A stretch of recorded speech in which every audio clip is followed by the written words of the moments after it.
been a long time coming, hasn't it? It's been a while since we have hit over 1,000 subscribers, which I can't be more thankful. And so, you know, neither can Lyle. It's just been, it still doesn't quite, you know, it's still hard to believe that we actually have hit 1,000 subscribers. But nevertheless, here we are today doing our very first Q&A. You know, you guys sent us in some questions as well. Some people who do watch us as well, and some people who we have worked alongside before in the past. So thank you so much to everyone who's sent in their questions. We're not going to be able to read out all of them because of, well, of course, of time, of course, because you don't want to hear us just ramble on about rubbish. And some of them are quite similar questions, so we're not just going to, you know, just regurgitate everything that we do say. But the first thing I am going to say is that, well, I just want to give a quick shout out to Kids Love F1 because he gave us kind of an idea as to how to start the video. It wasn't really a question as such, but it was like it was a good idea, like a bit of like a suggestion, you know, to say how the F1 debate show started, and that's what I'm going to That's what I'm going to pretty much tell you now. So the F1 debate show kind of started way back when, probably, I want to say late January, start February 2016. Well, in fact, no way. Actually, it was even earlier than that because we were on YouTube before. That's openly admitting it now. We were on YouTube before. We do have old channels, but nothing to shout about though. No. They're nothing like amazing. They're not like, okay, we used to be on a 5,000 subscriber channel. No. We're talking like 50 subscribers here, 60 subscribers. It was. I had more than 60. It was bad. I don't now, but I used to. I used to have more than 60. It was embarrassing. Let's put it that way. But nevertheless, so and then recently, the idea came about at the first place because I watched a mini series called A Tale of Two Halves, which was on a YouTube channel called The Football Republic. You might have heard of it if you do follow football or anything like that. So, and basically the concept was you had one guy called Brian, the True Geordie. He was on there all the time, and then you'd have another guy who would compete against him in this kind of mini debate that they had, and you had like a host just to kind of like give out the winning debate, if you like. And basically they'd be given a question, obviously about football, and they would have 30 seconds each to kind of give their points about this said topic. So, for example, let's say the topic was who is the best footballer of all time, Ronaldo or Messi. Let's say True Geordie takes Messi and the other guy takes Ronaldo. So therefore, they would have 30 seconds each to kind of explain and give their reasons why their representative footballer is the best in the world. Then the host would pick a winner and go, well, you made some really good points about this one, and yours was it was good, but not as good as Brian. So I'm going to give it to Brian. And I would put little scenarios in my head as to, you know, about Formula One drivers. So that's what the blueprint was there. And then one day I just had this eureka moment of, well, why don't we just put that into YouTube? Because we did YouTube before. Let's give it another go.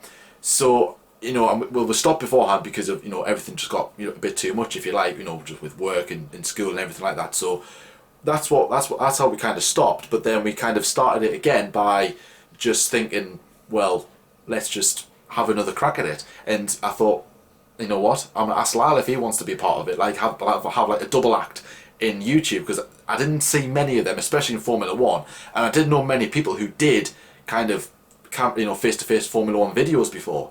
I just knew gamers, so I approached Lyle. He agreed. Well, not so much agreed, but he was like, "Oh, I like the sound of the idea." So we went to a Newcastle game, a youngster game, and I kind of explained the idea there. And about a week later or so, the F1 debate show was born. We made our very first video, pilot it was called. Hi guys, and welcome to a brand new F1 show on Facebook. This is called the F1 Debate Show. My name is JT. You might have seen me on YouTube or Facebook before. On the other end of the line is my personal friend and fellow YouTuber, as he was called. He also has a Facebook page where he writes vlogs and updates on the F1 news. He's my friend. He is Forever Formula. How you doing, my friend? Hello JT, I'm doing well, thank you. Thanks for having us. It was originally made for Facebook, the F1 debate show. The idea was to start off on Facebook and then come to YouTube, but that was really silly idea. If you have watched the first video, or if you do watch it after this, and because I'll go, hi guys, welcome to the F1 debate show, the brand new show on Facebook. that's just to clarify things up. If everyone was like, well, that's a bit weird, why did you say Facebook and you're on YouTube? So that's pretty much it. So yeah, it was just really a random moment of, well, let's do an F1 debate show, and I think that's how I explained it to Lyle. Lyle, I've got this idea. It's almost like an F1 debate show type of thing, and that's how the name came about. The F1 debate show. Debate and a show where we debated. Yeah, definitely. Yeah, exactly. So that's how it was. So yeah, it was just, like I said, a eureka moment. Brainwave. Organised it, spoke about it, recorded it. Never looked back since. Never. It's been a big journey. Let's put it that way. It's been a big journey, but I have loved every minute of it. So that is how the F1 debate show started. Lyle's going to kick off with the first question. Maybe give your thoughts as to the back in the old days of the F1 debate show. Yeah, well, I mean, you explained it a lot there, John. He drove us to the match and just explained it there. I wasn't really we were on YouTube before that. I wasn't really wanting to get back on there, because obviously my first channel wasn't really anything special. I actually got a shout out by this other big channel, not Formula 1 related, but that's where I got kind of an overhaul of subscribers, but nothing massive. We both didn't even hit 100. And I had no intention of going back. So when John told us, I was like, okay, fair enough. He's going to run it. And it was on his old Facebook page. And if anything, actually, if you watch the old episode, he doesn't actually even know how to reference me as a person. He calls me by my old alias, which was Forever Formula. I've said it now. And then it's only about episode 4 it is where he starts calling us LC, which was a stupid initials of my name, because Jordan went by JT, John went by JT. Just quickly as well, just the reason behind, if you did watch our 2016 videos, or if you look back now, we call ourselves JT and LC. Yeah. The reason behind that was because I was on a Facebook page called F1 for Life. I was an admin on that page, and my sign off, so people who know who was posting it, because it was me and about 4 others, my sign off was JT, my initials. So I just thought, well, I'll transition that over, and my old YouTube channel was called Formula JT. Yeah, so go and check it out. Out there now. It's out there. Exactly, it is. It's out there. It's been admitted. It's been admitted. It's been a long time coming, but yes, we've admitted it. So I thought I would just transition that over and try and create an alter ego, and Lyle came up with the same concept. Well, I came up with it because Jordan. To be honest, JT has a little bit more of a better sound to it. Nothing. We got Justin Timberlake and John Terry, so Justin Timberlake. on a good wavelength. He's not as good looking as Justin Timberlake. No, I'm joking. No. Yeah, but LC, I said it because I don't know. We were just kind of I didn't want anyone to know our actual aliases. It was absolutely stupid. And actually, just quickly going forward, I remember in 2017, Jordan, our first episode back, where we called each other Jordan and Lyle, and we were so excited about it. We were giddy. I was like, oh my god, it's actually the real Jordan. We were probably giddy little Lyle. kids. Oh my god, no. But yeah, anyway, it's going back to the roots. I thought it was fantastic. Actually, just another thing about how we actually went from Facebook to YouTube. Jordan said just Facebook only for the time being. I assume for the time being, obviously we'd have decided to go to YouTube. But I remember I was uploading one of the episodes, and it was quite early on, and I couldn't actually put it on Facebook because the file was too big. So then I just thought, John, you know what, I'm putting it on YouTube. We can transfer, we can send people the links, and bingo, bango, bongo. And if anything, actually episode 4, which is one of my favourites, because we were just we were still very amateur. But it was actually over gameplay that Jordan recorded at 2015 Hungarian Grand Prix, Sebastian Vettel in that Ferrari. But that's not the only change in Formula 1, as everyone's probably seen. There's a new qualifying setup going ahead. Yeah. It's which is again cost a lot of stir with the fans. I mean, LC, what's your opinion on the new qualifying setup? I mean, do you like it? Are you a favourite, or do you not like it? No, not at all. I think the way that it was run before was good. No, I think they shouldn't change it. There's been a lot of ideas and a lot of ideas in Formula 1. One that just came to mind, which they should have acted on and not. They were going to even bring in a sprint race like in GP2. But no, this qualifying it's a terrible idea. But I remember it was such a good video. We talked about the regulations for the upcoming 2016 season. And that was one of my favourites, and that's actually the very first one that actually hit YouTube. So episode 1 was obviously the first one, but episode 4 was our first. Because of course, episode 4, 3, 2, 1, it's a bit weird how it starts. But episode 5 was our first one on camera itself on the channel anyway. Yeah. Anyway, yes. So that was the start. And yes, Jordan, I'm going to jump in to our questions. So the first question is from Chazza HD. Again, great guy. We've had collaborations with him in the past. A bit of a long question from him, or one that we have to kind of think of. And if you know us from the F1 debate show, we don't like to think very much. It says, who is your top 10 drivers of all time from 10th to 1st? That's going to be quite hard. I'm going to say, we'll just say 10. We'll kind of put them in order. And then we just realised we're at 1.1, which we kind of are. Yes. Right. Anyway, yes. So top 10. Right, well, that's going to be really hard to keep a track of. Obviously, you have to put Lewis Hamilton on there, Michael Schumacher, Ayrton Senna, Alain Prost. One of my favourite British drivers is Sir Jackie Stewart. Absolutely loved that guy. Racing as well in the 60s, a time where Formula 1 was very, very dangerous. An ambassador, someone who I don't think really gets enough recognition from that. Also, as well, another driver who I just don't think he really gets as much recognition for that. See, he unfortunately passed away earlier on this year, and the moment he is remembered for, of course, which he deserves full admiration for, which is his work with Mercedes. But you've got to remember, he is a 3-time Formula 1 world champion, and that, of course, is Niki Lauda. As I say that is number 7. Sebastian Vettel, you've got to squeeze him on there. All drivers. I don't know after that. I'm on 8 now. It's hard. Thinking on my feet. Haven't planned this. You can see how much planning went into this, Jordan, can't you? Yes. Time and dedication went into Jordan, this question. You go next, and I'll Right. I'll pick me next. I'll pick me last 2 after you. I haven't got a list as such, but I've maybe got a top 3. So I'll go with 10th place. I don't know, Lando Norris, because I think he's the next up and coming thing. He's very bubbly, he's just a nice guy. I love Lando. He's just and of course he's a good driver. I'll put in Carlos Sainz because they're the current 2 McLaren drivers. So there you go. And Carlos Sainz is a good driver. I'll put probably Verstappen in 8 because I think I like him as a driver as well, and I think he's got a good. Like I said, he also has a good future ahead of him. I'll put Graham Hill, Jackie Stewart, Mike Hawthorne in that category of 60s drivers and 50s and 60s drivers, definitely. I'll put Button, because I was never really a fan of Button as such, but I'll probably since 2014, 15, I was more of a fan of Button then. And then really, I've really respected Button, and I loved his Beyond the Grid as well. Listen to that when you release that. I would go on to say, oh God. Stumped here. Stumped. I'm going to say Mark Webber for mine. I have 3 left, so I'm going to say Mark Webber. Now I'm down to 2 left. Mark Webber, when he was at Red Bull, was absolutely phenomenal. Again, bit of a diamond in the rough kind of driver. Doesn't really get as much recognition as he should, but definitely putting him on there. I'll put with mine. I'll say Schumacher, because I remember watching him when I was younger, when I first started getting into Formula 1. Hamilton, because he kind of guided me into Formula 1. I was a big fan of his when I first started becoming a proper sweaty fan. But my number 1 driver, which some of you might already know, some of you probably don't, is Jim Clark. He is my favourite F1 driver, even though I've never seen him race. I've never seen him here because he sadly died in '68.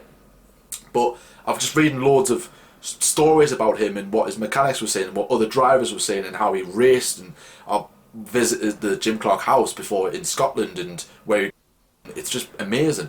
And when I was understanding what Jim was like as a person, I related to him because instead of driver winning a championship and just going I'm just going to party with loads of women, Jim would just go off back to his home in the quiet hills of Scotland in Berwick and just be like, I'm just going to celebrate with my family. That's what I would be like. I wouldn't go out and party and stuff. I'm not a party type of person, but I would definitely, that's what I'm saying. Apart from the winning championships bit, John. Yeah, I could really relate to him as a person. If I was ever an F1 driver, I would probably put myself in the category of Jim Clark, not as a driving ability, just as personality wise. Which, on a side note, I'm going to show you guys this.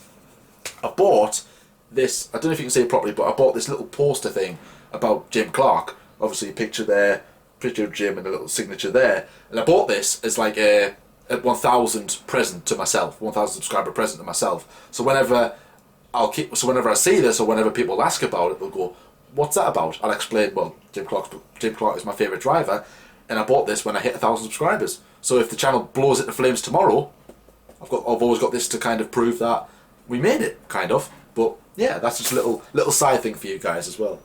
Do you want to finish off your top 10, Lyle?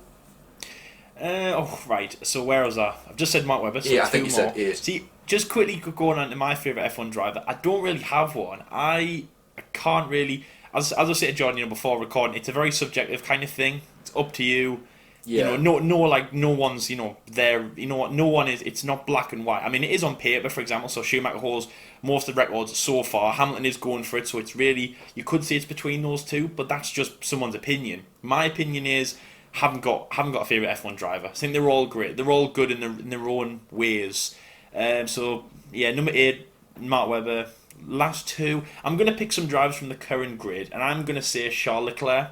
He has a great support. I love the backstory of this guy as well. Obviously, if you haven't looked into that, obviously he was in Formula 2. He has had tragic loss in the past, obviously, in relation to Joe Bianchi. Also, as well, obviously, the best story I heard about Charles Leclerc was when his father passed away at Formula 2, the Baku Grand Prix in Azerbaijan. Yeah. 48 hours later, from that happening, he flew out from Monaco to Baku and obviously completed the race, went from last to first. Just showed the support, the humility, and the maturity of that guy to do that. So definitely Charles Leclerc.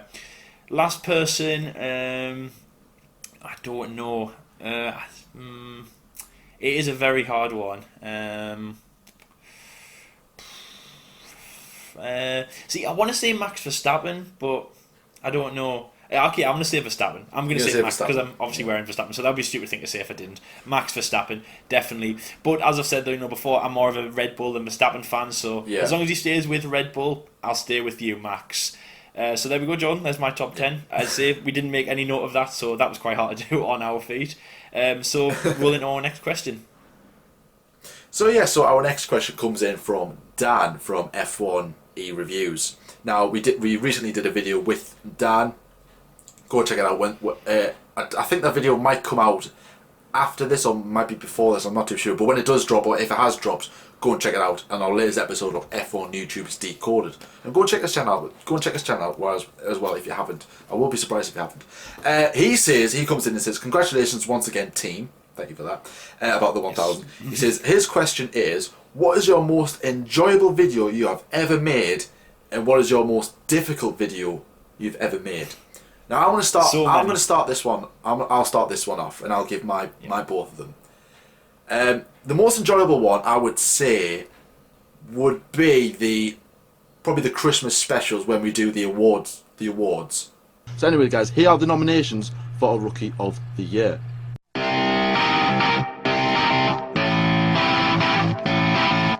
Charles Leclerc, Alfa Romeo Sauber F1 team. Pierre Gasly, Toro Rosso Honda. Brendan Hartley, Toro Rosso Honda. Sergei Sorokin, Williams Racing. And the winner is Charles Leclerc. Of course it was going to be Charles Leclerc. Who else was it going to be? I mean, was it going to be Sorokin? I mean, oh god, like whoa, that was obviously definitely not surprised at that one. I mean, it had to be him. So obviously, Leclerc, here's your award, just quickly. Now, unfortunately, Charles Leclerc can't be here with us to collect the award, but he did send us a little message. He says, "Thank you very much for this award, guys. It's been an absolutely superb year. My first year in Formula 1. I've got awards coming left, right and centre. It's been a brilliant year at Sauber. I can't wait for my first year at Ferrari. It's going to be a good one. Keep up the good work. Hopefully see you next season."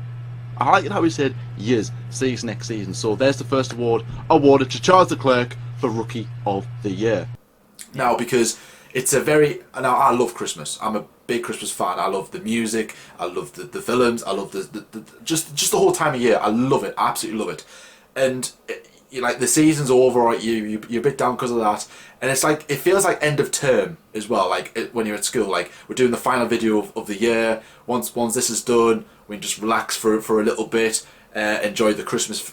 Enjoy the break, enjoy Christmas, the New Year, then relax in January, then come back fresh again in February, ready for the new season. So like, and it just feels like really fun and enjoyable, and like we don't have to be serious, we don't have to think about things. We just kind of go and then joke on that Alonso or whoever sent us the message, like we always do. Okay, oh, but Alonso can't be here to collect the award, but he did send us a little message or whatever, and that's what we've always done. And I always love and look forward to making those type of videos. But in terms of debate shows, I can't really think of one in particular that I've enjoyed, because I have enjoyed a lot of them. Like, there have been videos where, like, I felt like my performance on the video has been really, really good. Like, I've said my points, I've said my words clear, but then there are videos where I'll be all over the place and I would have hated it, and I would have, like, I've stuttered a bit and I've spoke too fast, or I haven't said this point clear, and I'll be like, but then the views and everything will be quite good and we'll get good feedback. So you can't win in that scenario. But in terms of fun wise, I would say the end of year awards that we do. In terms of more difficult video, this is where Lyle's going to come into this one. Oh, because so I'll make it difficult for you, John. Every single video with Lyle. No, I'm only kidding. Okay. Well, I'm sorry, I'm such a pain. That's what I was going to say for you. We made a video in 2017. I think it was when Williams turned 40, I believe, for like the 40th anniversary of Williams. Oh my god! And oh my god, in terms of recording, we must have done about 20 to 30 outtakes because of one person in particular, and that was the guy sitting on the other end of the screen. This is okay. Well, firstly, this is a you question, but that was very hard. It was difficult episode. It was a very hard episode to do. Oh, I'm pretty sure you'll agree with that one, Lyle.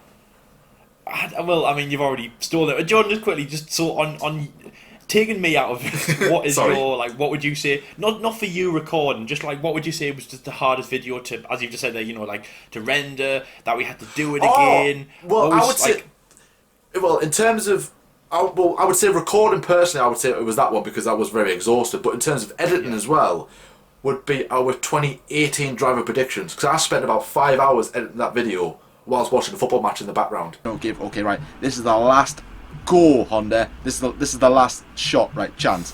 Muck it up. I'm away. You might even leave halfway through the season if it doesn't improve in 2018. That's how critical it could be. I don't know where he would actually go. Probably, I mean, everyone's saying IndyCar. He might not. I don't know where he would go afterwards. Maybe another team. Maybe, you know, in another form of sport, but. I think you'll stay for another year. It's supposed to be around, you know, in the next month or so that they're supposed to announce his future or McLaren's driver lineup. So obviously, you know, stick around for that, because that could be quite critical as well. And the other driver, I've gone with Stoffel Van Dorn again. Obviously the car isn't good, so you can't really judge, you know, a driver on his performances. Obviously Alonso being a brilliant driver, he's done absolutely superb with this car. I remember because that was quite. For me, I was sitting there for a while. That was probably for the first time I generally spent a long time doing a video, and it doesn't look like much, but I'm having to like put in the little transitions at the right time when we give our drivers, doing the graphics, doing the like making sure like the words are in the little boxes that I made. Yeah. I had to think of a little design because like it wasn't in our original concept, like original design of the videos. So that in terms of that was quite hard to do, but it was also enjoyable at the same time when it was finished, because I was like, I've actually achieved something really good here, and that got a really good feedback as well. So, and again, I like making prediction videos, so that was a bit of both. But there has been a few videos where like they have been difficult to render because like my PC will just crash. It happened quite recently as well with the US Grand Prix review that it crashed twice. So yeah, so there's been a few of them, but yeah, I'll let you take over now, Lyle.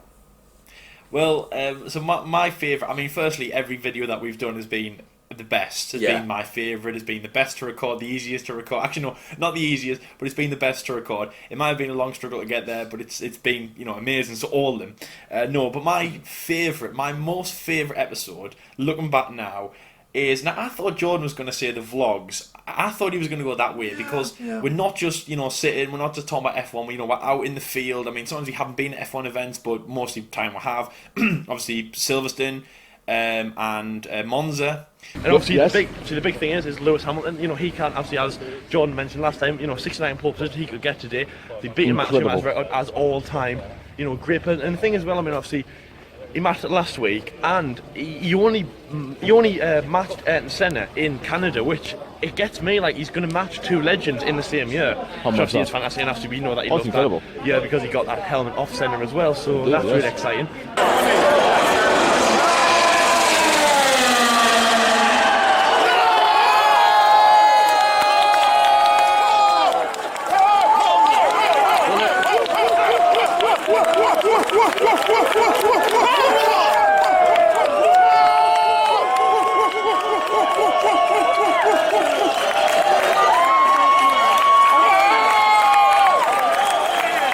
obviously I've been off places, but I'm not going to count them. I'm not going to be that harsh to Jordan. And so my favourite to record, also to edit. So for example, I don't know if you know, so Jordan does most of the editing with us. But I remember with this one, I did it all, like all of it.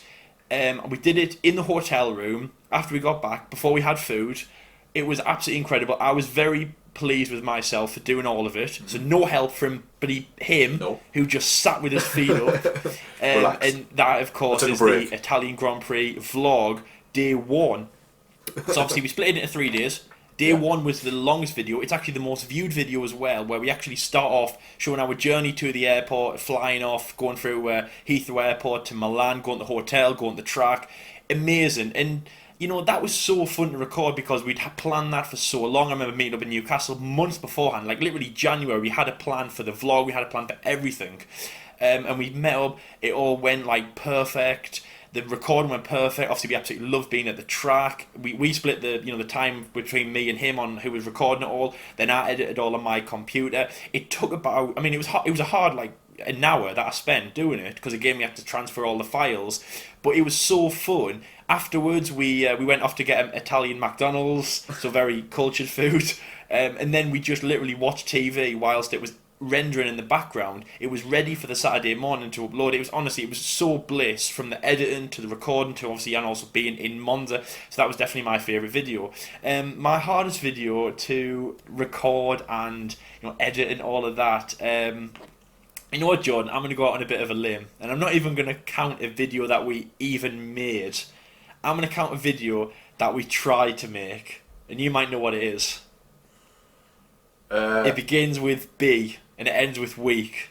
Oh, British and Week. It is our 2016 British Week. Week. Oh my god, the absolute shambles that was. So John, just quickly, before I mention that video, do you want to just tell our viewers what British Week actually was? British Week, basically. Actually, do you know what? Just before I quickly explain what British Week was, the hardest video. I've changed my mind. The hardest video was when we did our F1 Decoded series back in 2016. The Surtees versus Brabham, I think it was. In 1964, which is a very famous event. I'll tell you why when I come to that point. Obviously, one more championship. He only won 6 times in his career. Out of that long career, he only won 6 times, which is like, oh bloody hell! I mean, this guy was pretty quick at the time. It was regarded as a very quick driver. In 6 wins. Oh, God, that's not really a lot for a very talented driver, anyways. Yeah.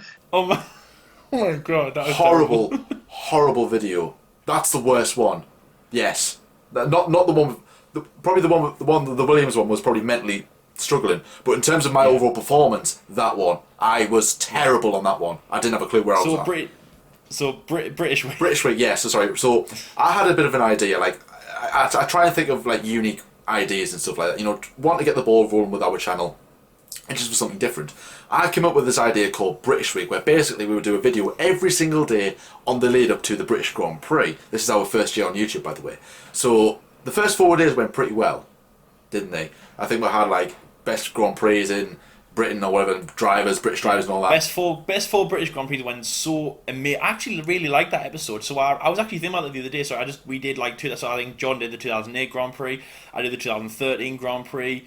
And then obviously we did like the 2 old ones. That was really good. So the problems went downhill on the Thursday when we left for Silverstone. And then of course we get to the place. We get our destination, our hotel on the Thursday. So we try obviously, and then the idea was we were going to vlog obviously the entire British Grand Prix and get like I said, get videos up there as well. But we did a debate show from the hotel room.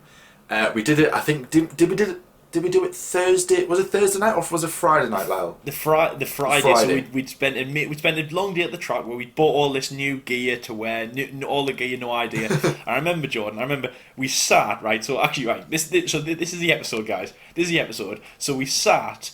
I was kitted out in Haas stuff. When I say kitted out, I mean I had all the cap, which I've still got. I had all the hoodie. I got everything. Jordan had, I think he had his old Marussia cap on, and honestly, we just looked like two spares at a wedding, sitting round the table in front of a mirror, so I could see myself. Jordan was littered in hay fever as well, so he was all red in his face. I was red with anger at him because he was ruining my day, and we were sitting in front of my computer, recording the episode. So we recorded it for an hour. Then it realised my mic wasn't on. Yeah. So then we recorded it again. Then there was another problem, John, which I can't remember what it was, but I remember we had to start recording a third time. Then this one was like a short episode, couldn't really be bothered to do this one. So we recorded this one, absolutely fine, it's about 40 minutes in length. Then we started uploading it. Woke up on the Saturday morning, again, thinking that the rendering speed would be pretty good. I mean, overnight that was a good, 9-10 hours of rendering. Jordan, it was on about 10%. It was on about, I think it was on like 6% or something. It was something absolutely ridiculous. It was just like, it's been rendering for about 7-8 hours and it's on 10%. It was just ridiculous. Right, we'll go to the track on the Saturday and we'll come back and see if it's good, see if it's back on. It was on like probably 20% when we got back, and we were like, we were not happy. Put it that way. We weren't, no. But the thing is, though, that it kind of ruined our experience a little bit, because we were obviously, with us being so new to YouTube, we literally put that first before anything else, because we thought that was the saving grace and everything like that. So we would literally start rushing back from the track to go and record this like videos and make sure that everything's rendering properly, and make sure like this video is going live and stuff. And thinking about it, it was like, well, what was the point? That wasn't right. And the thing is, Jordan, you actually, I forgot what we did for the Saturday, but I remember so the race had finished, so we walked around the track, and I remember because we twist hotels well in the morning, we had a feeling, we were like, we don't really want to do this, but the plan was to do a review of the British Grand Prix, which again is stupid. We were actually there on the track. Why would we go back to the hotel and record it again? I remember Jordan just said, there's no point in doing this, absolutely no point. And then I think as soon as he said that, we watched the drivers' parade, we watched the drivers' press conference on the main stage, and then it just changed. But like as Jordan said there, we put this ahead of us. Yeah, we did. We should have. Which was stupid. Then the next race we went to, which was Monza next year, that completely changed, Jordan. And just quickly, as I said, that completely changed. We put Formula 1 before us. We had no problems. And again, that is just another reason why that Friday video went so well. It was actually kind of what should have happened in Silverstone and what was so bad of Silverstone in 2016. And so the two Grand Prix with my best and worst videos, but obviously, honestly, John, I loved Italy so much. Incredible. That whole weekend is definitely my favourite vlog. Obviously, they're all amazing. Silverstone 2019 was great. The vlog was amazing, but 3 days in another country was like, honestly, you couldn't beat that. It was so good. It was, and obviously our first race abroad, and really our first time abroad, like as mates. So again, that was even better. And that's the thing. And that's the thing. As Jordan said, it was our first kind of Grand Prix as mates. No, sorry, Grand Prix abroad as mates. So, we're not... In 2016, we said it's our first Grand Prix as the F1 debate show. Remember when we went to Silverstone, we were on... Oh, God, do you think we were on even 100 subscribers by then, Jordan? I can't even remember. I think we were over 100. Yeah, I think we were just over 100, yeah, but... it didn't even really kind of matter what we were on. We were on nothing, though, at that point. And we put that ahead of ourselves. We were the F1 debate show when we were kind of like, who? Why? You're here in the flesh watching the Grand Prix, not as your channel. And then in Italy, that all changed. We were together as friends in the F1 debate show. I don't want to say it came second, but our experience came first. But that in turn worked, as in we just enjoyed the experience more. And as I've just said there, the Friday video went so well. The Saturday video, incredible. The Sunday video was great. That was the only one where I think we ran out of time to kind of upload it for the Monday, but didn't matter. It came out the next week, and it was absolutely... bliss, Jordan. So that was our videos, but honestly, Italy, absolutely loved. I would say all 3 of them videos if I could. Right, moving on to our third question, and this is from Aldas. Now, actually speaking of Silverstone, not speaking of our vlogs, we actually met him in Silverstone 2019, which he says here, really looking forward to seeing you again in Silverstone next year. Yes, hopefully. Of course, by all means, we would love to meet you again. Obviously, great guy. We've had him on our channel before. He's given us quite a few shout-outs. Obviously, big contributor to getting us over 1,000. So his question is, who by the end of their career will have the most World Drivers' Championships? And now he's listed a few. He's gone Max Verstappen, Charles Leclerc, George Russell, Lando Norris, Alex Albon, or someone else. Now, if you take out the someone else of like Lewis Hamilton... who is going to have the most out of like the main field?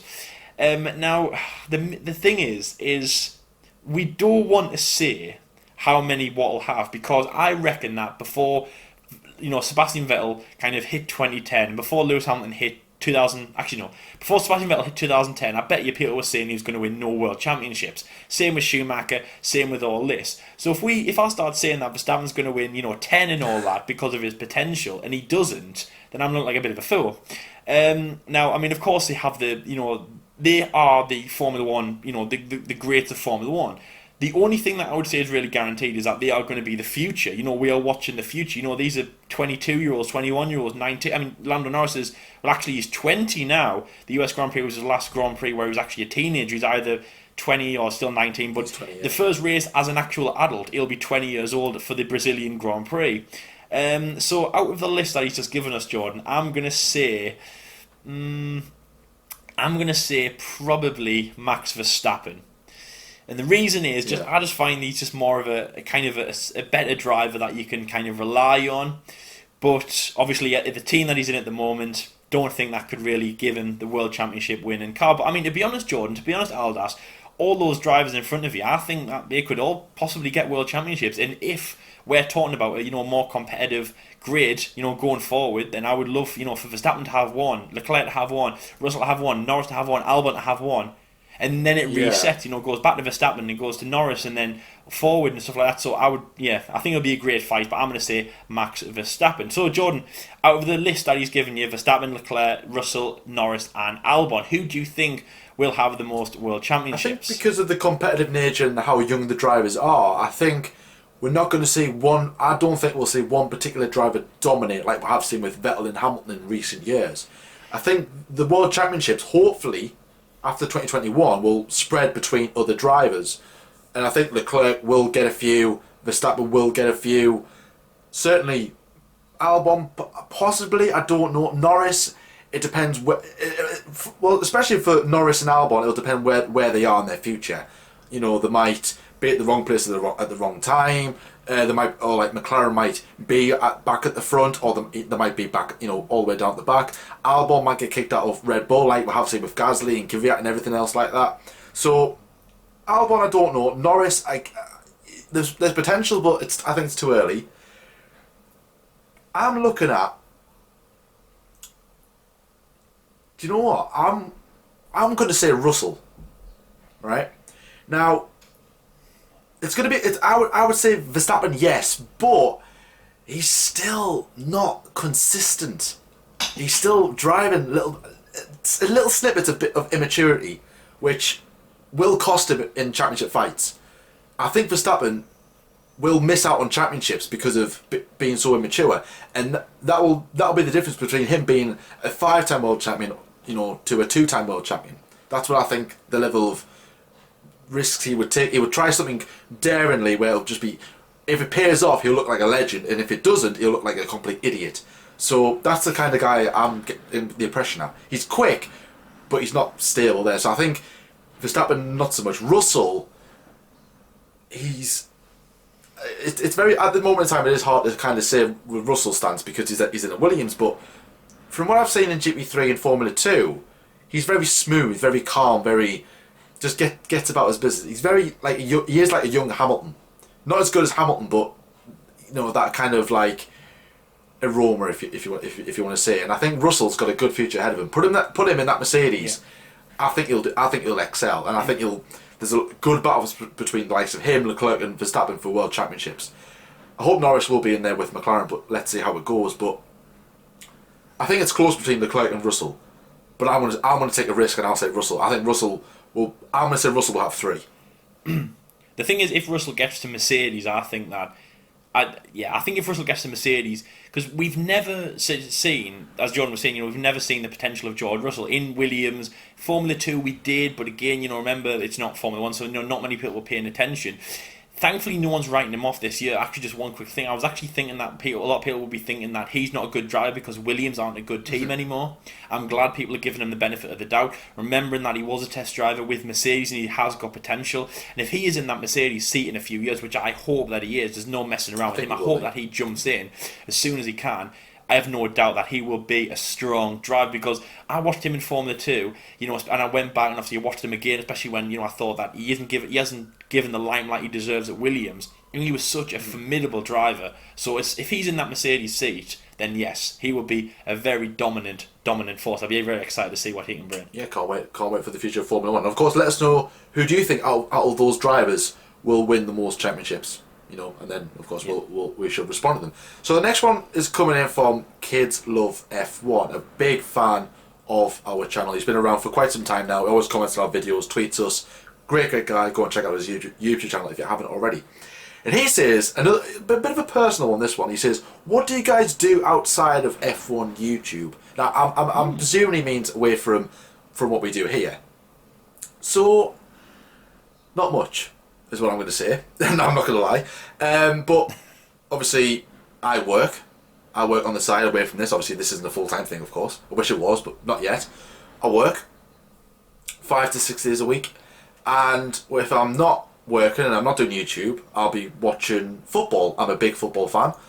I go and watch my local football team play in Durham, well, Chester Street to be more precise. That's my town, so I'll go and watch them play. Gateshead Football Club, the next city just next to Newcastle, I'll watch them play. Newcastle I used to watch, but because of the ownership and everything, I'm not going. But I'm a Newcastle United supporter. So yeah, that's pretty much what I'm doing. Or I'm hanging out with Lyle. We might go to the cinemas or whatever, go out for a few drinks. I might see my girlfriend. I'm seeing someone, so I'll go and see her, or she'll come and see me, and that's pretty much it, really. I don't really live a fabulous life, so that's pretty much what I do away from all this. And of course, watch Formula 1, which is the big thing. But yeah, of course, John. That should be the first. Yeah, of course.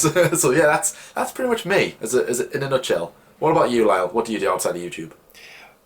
Well, I'm actually in Formula 1. I'm a Formula 1 driver. I just want to keep me wraps low. I'm actually in Red Bull. That's what my stuff is. It's not Verstappen stuff, it's my stuff. No, obviously, I do this just on the side. I'm at uni, but I also work for the RNLI, which is the lifeboats in the UK.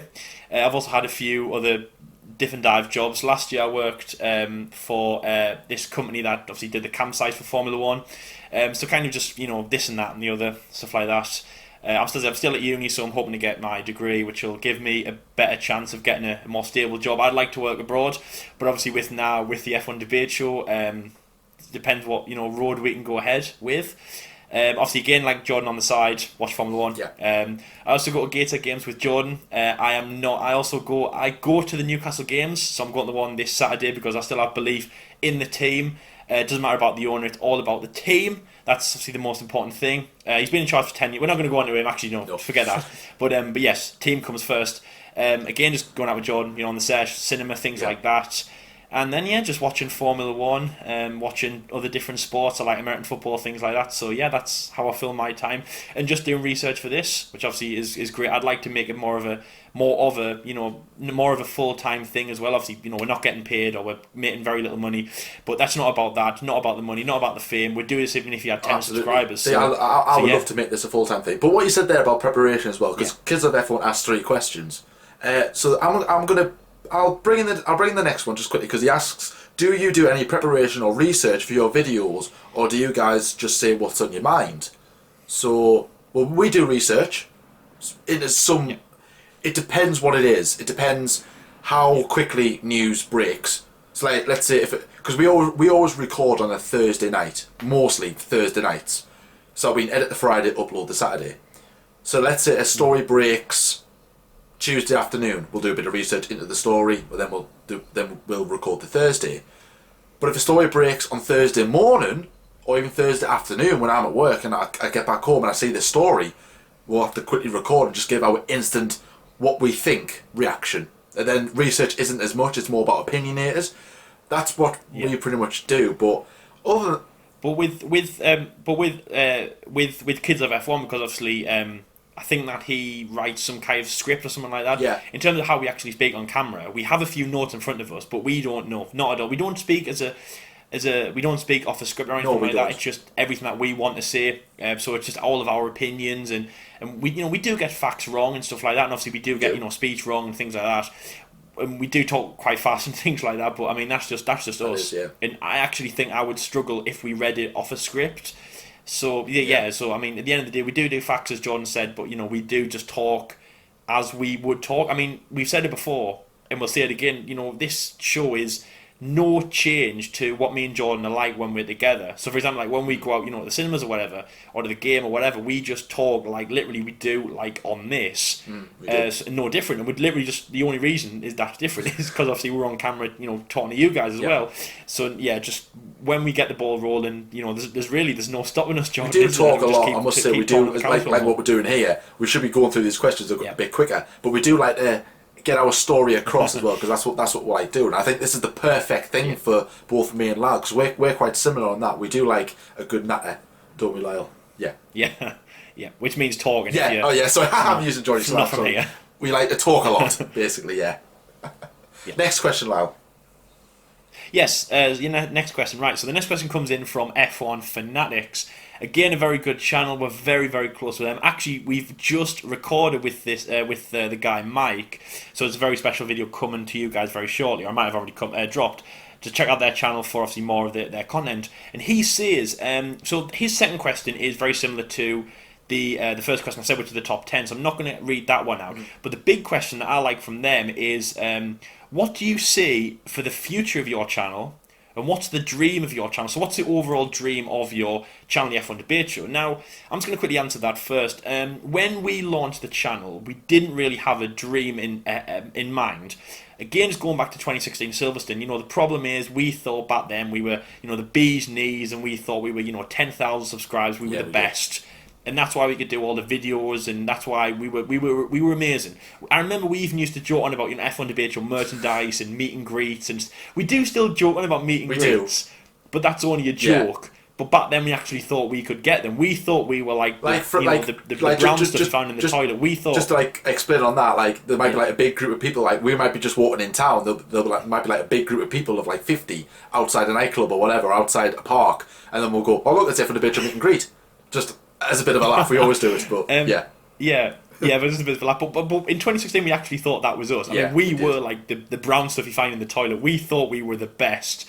Obviously now, I mean, we just do this as a hobby. Yeah. In terms of the dream of it, I mean, obviously our dream was to get to 1,000.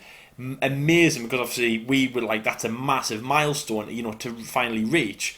We just really enjoyed every single day we have on YouTube, and I absolutely love it. And it doesn't affect our personal lives. I mean, not in a bad way. I mean, it's just a thing to do on the side. We love it. It doesn't take too much time. It's just so good. And in terms of a dream, I would just like to, say every day is just an improvement. We can improve ourselves. We can improve the videos. We can improve our content. We can improve us. We can improve everything for you guys. And even if we don't get any more subscribers, or hopefully we do, it doesn't really matter about that anymore. It's just about improving our content for everyone who watches us. And I think that is so important. And again, just going back to 2016, back then when we thought we were at 10,000, and we needed to get to 10,000 so much, because we would finally be on YouTube, we'd be popular, we would get thousands, millions of views, we would get paid. It's not about that. It's just about enjoying every single moment of YouTube. It's been a hard road to get to 1,000. Obviously, don't get us wrong, we have really been frustrated at the fact we've just wanted to get there as soon as possible. But we still enjoyed what we did. And I think that's my overall dream in the future for the channel. Or the future of the channel is just to go on every day as we can improve. And the dream is, to, just keep improving our channel, to look to think that every video we've made is better than the last. And to keep going, and wherever the journey takes us, whether we get, 10,000, 20,000, a million, or we just get to 1,500, it doesn't really matter. As long as we can just keep improving, obviously doing what we love, and hopefully keeping the channel fresh and exciting and entertaining for obviously you guys that are watching us. So Jordan, what is your dream for the channel obviously that you came up with? I would say the dream for me would certainly be, just to keep improving, keep on doing this, because the dream was, well, when we started, the dream wasn't really 1,000. It was just kind of let's see how it goes. We used to always joke that we would get to 1,000, but in reality we didn't think it would actually happen. I've said to a couple of people now, quite recently actually, that it wasn't until we hit 900 till I believed we could hit 1,000, which is well, let's go for it, let's push, let's just drive. When we got that, once that 1,000 came, it was so surreal. But then all of a sudden, I'll be checking the sub count every day, and now I think I've only checked it probably 2 or 3 times. So, you know, and it's like, well, now I want the views to be a bit better. I want our content to be a bit better. So I want us to improve in that sense. 2020 hopefully will be a big year for us. We've got some good changes coming as well. So hopefully that will take us to the next level. But I would love to have maybe like obviously you know, earn a bit of money from this. Maybe hopefully do this as a living in some shape or form, whether it is F1 Debate Show or some sort of media Formula 1 type of thing, because that, for me, Formula 1 is my life. I absolutely love the sport. Personally, it's incredible, and it would be a dream to work in some kind of media environment, whether it's earning money from this or doing work for somebody else or in some sort of involvement. That would be the dream. But the future for the debate show, there is no other. We don't really have another goal as to such. I mean, might be 1,500 if we get there quickly, or 2,000 if we ever get there. But other than that, I don't think there isn't any goals. It's just to kind of keep pushing and keep motivated, because we are motivated to do this all the time, and just don't let anything stop us, really. I think, because there are harsh people out there who will try and stop you, kind of give you negative comments. We have had our fair share of negative comments. Not as extreme as what I've seen from other YouTubers, but nevertheless, still quite bad. But you just kind of, okay, it does bother you, of course it does, but like you think, well, you're just being a bit of a so-and-so, so you just brush it aside, get on with it. And we're doing this and you're not, and they're just jealous, really. They're just, you know, they're sitting at home, you know, keyboard warriors, as Will Buxton likes to call them, and they're just jealous. But one thing I just wanted to say quickly, just, you know, on the final thing on the question, was I said to Jordan, you know, I say it loads, I said, you know, the end of this F1 debate show should be now something that you should look at and be proud of. Like, put it on your CV, for example, or your resume, you know, as you call it in America. You know, put it on, like, when you're going for jobs, put it on, you know, tell people about it. Which, you know, tell people, just quickly, one thing.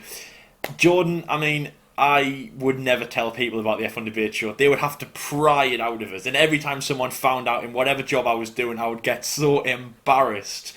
Were you like that? And when did you actually turn from being so embarrassed about this F1 debate show and telling people to actually kind of, you know, proud of it? Because I mean, I should have been. You know, it was my thing. You know, some people have 10 subscribers, but every time, I remember in every single job I've been in, somebody has found out in one way, shape, or form, and I've been like, as soon as I've done that, I've just hit the floor of being like, oh my god, like I want to go home. I can't believe you found out, but I should have been proud of it. I don't know why I was holding my head in the sand, John, but yeah, I should have been proud of it. Yeah. But I am now, and yeah, I'm gonna. I mean, it for on me, CV, you know, 16 was a very I wouldn't tell anyone. I would probably tell 1 or 2. 17 a bit more. I would talk about it more, but I still wouldn't start a conversation saying, oh, by the way, I do this on the side, I do YouTubes, or someone might ask at work, so what are you doing tonight? Oh, I'm recording a YouTube video. It's like, I'll be like, just watch some telly, watch a film or something like that, go out with Lyle or whatever. 2018, we took that big sabbatical, and then 2019 was probably the year I started telling everyone. I'll tell people at work, I'll tell people on the street or whatever, well, not literally, but if they're talking to me, I'll be like, but excuse me, sir, I'm doing it for the show tonight. Hey, I'm on YouTube. I'm not like that. But like, people at work will say, oh, so what are you doing tonight? Oh, I'm doing 1 or 2 videos tonight and stuff. Oh yeah, also, how's the channel going? Yeah, it's going good, So it's become like a genuine conversation, and when I hit 1,000 subscribers, it was like the best thing ever, and I was just like telling everyone at work, like, I've hit 1,000. I was telling family members, I was telling people, I was getting people relations. So like, it's went from being, oh, he does YouTube to he does YouTube. So I'm not no way in the world am I embarrassed anymore. Oh yeah, I used to hate it in a way when I'd be on camera. So I'd be like, I can envision people watching it that I knew, but now I'm just like, you alright? Good day. Yeah. I was going to say, I mean, we had no idea how many people from school actually watches us. We found out a few people that have like old relics from school that actually watch us. Like they've just popped up, you know, here and there and everywhere. But I couldn't believe it. But yeah, it was. But it's something to be proud of now. Something to be proud of. But yes. Anyway, John. So go on to our next question, if you would. So our last question comes in from Thomas Hill on YouTube. Now, Thomas Hill is a recent subscriber of ours, so thank you so much for subscribing and getting involved with our content as well. I know you're a fan of the F1 YouTubers Decoded series, so thank you very much for getting involved in that, and of course watching our content. He comes in with an absolute belter of a question. I love this question. Thank you so much, Thomas. This is like a Braun 2009 question. Oh, this is the out of the blue question. I was like, I'm not prepared for this. Wow. He says, how would you explain F1 as a sport to aliens who have just arrived in Earth? Sorry, just arrived in Earth, and in under 20 words. Wow. A lot of thinking for this one. I haven't planned it because I want it to be genuine. I don't want us to plan anything like that. Like with the Chazza one, I was just like, no, let's not plan it. Let's just be genuine, because that's what I want this channel to be. Just us being genuine about everything, being as raw as possible to the cause. So, I would say driving around in circles at various locations around the world. Oh god. How many is that? That's 10, I think. Is that 10? I think it's 10. I really don't know. I would also say different locations in the world. One world champion. One team champion. Best sport in the world. Well, that's pretty much. I must admit that was pretty rubbish, but literally I'm not good on the spot. So yeah, Lyle, can you do any better? I can. Yes, I can. I don't know how you were kind of breaking down words. It's not that long, right? Okay, so I'm gonna start with Formula One is, that's 3 words, the pinnacle. Right. So Formula One is the pinnacle of motorsport. The fastest cars.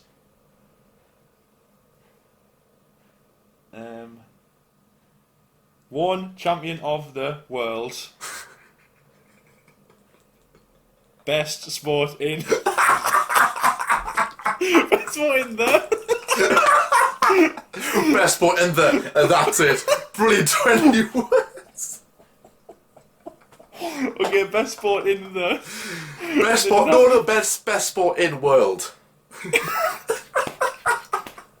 Okay, leave in the comment section below which sounds better. Best sport in. Was it best sport in world or best sport in the? Oh wow, that's amazing. Just the best way best sport in the. Actually, do I want to try and change mine because I've just thought of a better one. Okay. 20 drivers, 10 teams, 22 races, all over the world, one world champion, best sport in the world. I like that one. I'll go with that one. The second one, I like that one. Okay, you go with that one. I'm going to stick with mine. I really like your that one. Best sport in world. You sound like you're from Yorkshire. Best sport in world. So yeah, that's how they say it in Yorkshire. Yeah, so Lyle's part Yorkshire, alright? He's from Yorkshire. So you got a Formula 1 best sport in the world. Oh my! People will be watching this going, what the hell's going on? What's this? What's going on? You've completely lost the plot. But this is called F1 Debate Show. You don't see as much doing this. You want to hear what the F1 Debate Show was like back in the old days. This is what we're like in public as well. This is what we're like when we're hanging around. We just laugh at everything. We're just so giggly, honestly, off camera. But Thomas, thank you so much for your question as well. And of course, guys, I must say, comment below the same question. Well, comment below your answer in 20 words. How would you explain F1 as a sport to aliens or anyone else that never watched Formula 1 in the world? Or is it the best sport in the? Best sport in the what? The cabbage? The best sport in world. In the tyre? In the paddock? Best sport in the century? Best sport in the best sport in this room? That's amazing. That is absolutely amazing. But anyways, guys, this is where we're going to wrap up the Q&A. Thank you so much for watching. I hope you have enjoyed it. I hope you have learned a bit more about us. We have rambled on quite today, but it has been a long day in terms of recording as well, because as I said, we did record a video with Mike from F1 Fanatics earlier, so a bit tired, but it's been worthwhile. Trust me, guys, I really have enjoyed. And I think this video, in terms of Dan's question earlier, I think this is up there in one of my favourite videos. I really have enjoyed it. First ever Q&A. Hopefully we'll do another one very soon. And of course, those guys who haven't, that we haven't read out their questions. Sorry, apologies. But if you want, ask us another question in the comments below. We might answer it. Q&A part 2. Exactly. But of course, thank you so much for watching. Thank you so much for watching as well, and of course, thank you so much for 1,000 subscribers again. Crazy thing to actually still believe that it wasn't a dream that we did hit 1,000. But we are going to keep on going. We are going to keep on grinding. Hopefully, you will enjoy our content as we round off the 2019 season. Lyle, it's nearly over, the F1 season. Oh, I know. Wow, but I mean, what an amazing season it's been. Just quickly for the YouTubers that are watching us, obviously we're not giving out amazing advice because we're not like we're not 10,000. We are very grateful to everyone that's helped us, either ahead of us in subscribers or lower than us subscribers. For the people watching us, if you think that you can grow, we were on about 300 subscribers when we started this year. We did. And about 400 subscribers when we started the first race in Australia. And Mexico, we hit 1,000. So I mean, look at that. If you think about it, we've gained probably about 900 and something subscribers this year, and in the year I would say over 1,000. Yeah. But I mean, an amazing season as well. Actually, thank you, Formula One. You're the biggest help, because if you didn't throw these curveballs in, for example, with Max Verstappen winning an amazing race in Germany, then we actually wouldn't. Charles Leclerc winning in Belgium. Actually, no. The main person I want to thank is Ricciardo going to Renault, because that was one of the main factors. Because when we stopped in 2018, we missed it. We did miss it, but we were like, should we come back? I don't know. We spoke about it, kind of brushed it off. But then when Ricciardo announced he was leaving, going to Renault, I want to talk about that. And do you know also as well, John, we recorded that episode not live, together at Donington Park, and we'd just come back from, what did we come back from? I think it was now it's the old Donington Park Museum, because it's now been what had we shut down. Just been to? What had we just driven down from? Oh, was it the Newcastle game? It was Newcastle game. So, Newcastle game back in 2016, Newcastle game back in 2018. Jordan, you need to go back to St James's Park and watch Newcastle United. Because that's where the big ideas are coming from. Yes, anyway, that's true. For another episode. But yes, the return episode, incredible. So if you want to watch some episode tonight, you can skim past our first few episodes. They are laughable. Please go and have a laugh at them. I'll leave a link to some of our first episodes in the comment section below, in the description below, like our very first episode, our first episode on camera, maybe the John Surtees one I was on about. Yeah. Shall I leave links to our old channels so people go? So we can go. Oh no! I'm gonna leave mine in. I'm going to do mine. Okay. Leave Jordan's in. Okay, Jordan, you can put yours in, and then let's see if you can find mine. But guys, if you do find it, it's not like finding Lincoln's gold. It's not a massive... It's not like finding the Ark of the Covenant. It's not a massive thing if you find it, It's like finding a penny down the side of a sofa. Yes, it's like finding a penny down the side. Is that it? That might be more entertaining, but... Yes, go ahead. But I mean, yes, check out some of our videos. They are laughable, but... They start getting more, building it up, and obviously... we loved every single minute of it. I was watching my old videos quite recently, and oh my god, I'm horrible. I don't even want to watch my old ones. Well, actually, I'm still I'm better than what I was back then. But oh my word, we might go more in depth later on. Actually, we might do a reaction to old videos, but we need to organise planning. Well, we need to plan that one because obviously me and Lyle are in different locations, so we'll sort something out. But we'll try and definitely do a reaction to old videos. But anyways, guys, thank you so much for watching. Like I said, thank you so much for 1,000 subscribers. If you have liked this video, then please drop it a like as well. Tell your friends about us as well, about the good old F1 debate show, year-old F1 debate show. It's been an absolute pleasure of a ride. We are going to keep grinding. We are going to keep going. Enjoy the content for the rest of the season, into next season, and until next time, we'll see you later.